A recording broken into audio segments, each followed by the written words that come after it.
സാറിനോട് ഞാൻ നമ്മുടെ കേസിന്റെ കാര്യം സംസാരിച്ചു. ഉടൻ തന്നെ സാറ് റിപ്പോർട്ട് സബ്മിറ്റ് ചെയ്യും. അത് കഴിഞ്ഞാൽ ഉടനെ കേസ് തീരുമോ? എവിടെ, അതിനൊക്കെ ഇനി സമയമെടുക്കും. ഗൂഗിൾ സാർ സബ്മിറ്റ് ചെയ്യുന്ന കമ്മീഷൻ റിപ്പോർട്ട് വെച്ച് ഇനിയും വാദവും വിസ്താരവും ഒക്കെ ഉണ്ടാവും. എന്തായാലും സാറിന്റെ റിപ്പോർട്ട് നമുക്ക് അനുകൂലമായിരിക്കും. അല്ല, അതെങ്ങനെ മനസ്സിലായി? സാറിന്റെ സംസാരത്തിൽ നിന്ന് അത് മനസ്സിലായി. പിന്നെ ഞാൻ സാറിന്റെ കൂടെ നിന്നതല്ലേ. സാർ എങ്ങനെ ഒരു റിപ്പോർട്ട് സബ്മിറ്റ് ചെയ്യുന്നെന്ന് എനിക്ക് നന്നായിട്ട് അറിയാം. ഏയ്, നമുക്ക് ഇങ്ങോട്ടല്ല, നമുക്ക് നേരെയാ. അല്ല, നമ്മള് പോകുന്ന അങ്ങോട്ടേക്കല്ലേ? അതല്ലേ നമ്മുടെ വഴി? എന്നും പോകുന്ന വഴിക്കല്ല നമ്മൾ ഇന്ന് പോകുന്നത്. എല്ലാ ദിവസവും ഒരു വഴിക്ക് തന്നെ പോയ ഒരു രസമില്ലല്ലോ. അതുകൊണ്ട് ഇന്ന് നമ്മൾ മറ്റൊരു വഴിക്ക് പോകുന്നു. വക്കീലിന്റെ തലയ്ക്ക് എന്തോ കുഴപ്പം പറ്റിയിട്ടുണ്ടല്ലോ. ഇന്ന് കോടതിയിൽ വല്ല ക്രിമിനൽ കേസും വാദിച്ചോ? ആഹാ, അപ്പൊ ആളുകളെ കളിയാക്കാനൊക്കെ നന്നായിട്ട് അറിയാല്ലേ? അയ്യോ, ഞാൻ കളിയാക്കിയൊന്നുമില്ല. മതി മതി, സാറ് വണ്ടി വിട്ടാട്ടെ. അല്ല, നമ്മൾ എങ്ങോട്ടാ പോകുന്നേ? നമ്മൾ ആശ്രമത്തിലേക്കാ പോകുന്നത്. ആശ്രമത്തിലേക്കോ? അത് കുറച്ച് ദൂരമില്ലേ?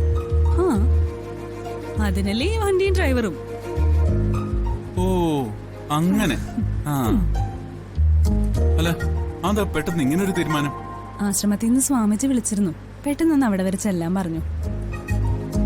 നാളെ ചിത്രപൗർണമി ആഘോഷം തുടങ്ങുക. എല്ലാ കൊല്ലവും അതിന്റെ തലേദിവസം ഞാനവിടെ ഉണ്ടാവണമെന്ന് സ്വാമിജിക്ക് നിർബന്ധം. സന്യാസിമാർക്ക് വ്യക്തിപരമായ ബന്ധങ്ങളില്ലെന്നാ ഞാൻ കേട്ടിട്ടുള്ളത്. പക്ഷേ വക്കീലും സ്വാമിജിയും തമ്മില് ഒരു വല്ലാത്ത അറ്റാച്ച്മെന്റ് ഉണ്ടല്ലേ? അതെ, എന്റെ വളർത്തച്ഛനാ. സ്വാമിജിയെ കുറിച്ച് പറഞ്ഞപ്പോ ഇമോഷണൽ ആയല്ലോ. ആശ്രമത്തിലുള്ള ആരും എന്റെ ആരുമല്ല. പക്ഷെ എനിക്ക് സ്വന്തം പറയാൻ അവരേ ഉള്ളൂ. ഈ സ്വാമിജി വളരെ ഫേമസ് ആണല്ലേ? ഞാൻ നെറ്റിലൊക്കെ നോക്കി. സ്വാമിജിയെ കുറിച്ച് ഒരുപാട് ഡീറ്റെയിൽസ് അതിലുണ്ട്. നെറ്റില് കാണുന്ന പോലെയൊന്നുമല്ല, അതിനൊക്കെ എത്രയോ അപ്പുറമാ സ്വാമിജിയുടെ മഹത്വം. ചിത്രപൗർണമിയാ അവിടുത്തെ ഏറ്റവും പ്രധാനപ്പെട്ട ആഘോഷം. ചിത്രപൗർണമിക്ക് എന്താ ആശ്രമത്തിൽ ഇത്ര പ്രാധാന്യം?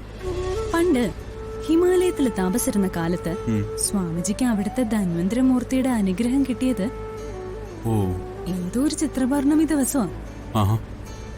അതുകൊണ്ടാ ആ ദിവസം അവിടെ ഇത്രയും പ്രത്യേകത. സ്വാമിജിയുടെ ആശ്രമത്തില് എല്ലാ രോഗങ്ങൾക്കുള്ള ട്രീറ്റ്മെന്റ് ഉണ്ടോ? ഉണ്ടോന്നോ? സ്വാമിജി ഒന്ന് കൈ തൊട്ടാ തീരാത്ത ഒരു രോഗവും ഇല്ല. അത്രയ്ക്ക് അപൂർവ സിദ്ധിയുള്ള ആളാ.